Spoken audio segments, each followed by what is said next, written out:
A contentious issue is coming to a head in Cathedral City. Tuesday next week, voters will be deciding the city's policy regulating short-term vacation rentals.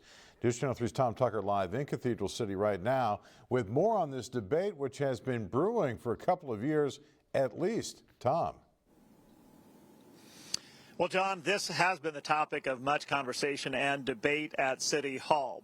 Trying to respect the rights of homeowners who want to rent out their properties to short-term visitors, while also respecting the rights of year-round residents who simply want peace and quiet in their neighborhoods. Dave De Leon and his wife Alex say they've invested a significant amount of their retirement funds into their Cathedral City rental property and enjoy offering the place to visitors.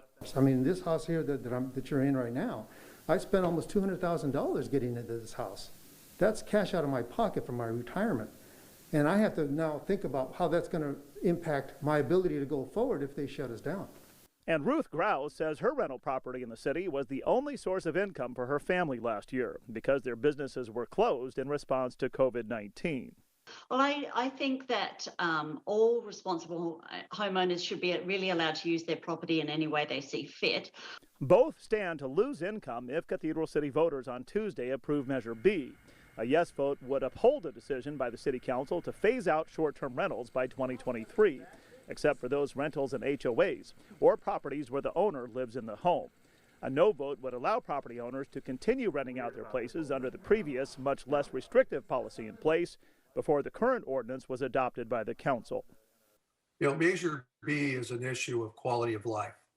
Most of us moved into our houses hoping to live peacefully and quietly, raise our kids. I raised 2 children.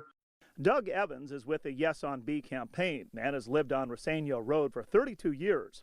He and others complain about noise, parking problems, and parties, sometimes associated with rentals.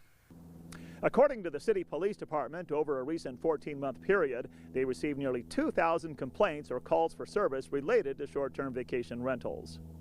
Another longtime resident, Terry Hargrave, says she's called the city dozens and dozens of times over the past 2 years regarding problems at the rental home behind her house. There are times when the people who are behind there are fine. At other times, it's constant partying all day long. Now, for the special election Tuesday, a city spokesperson says mail-in ballots must be postmarked by March 2nd and received by March 5th.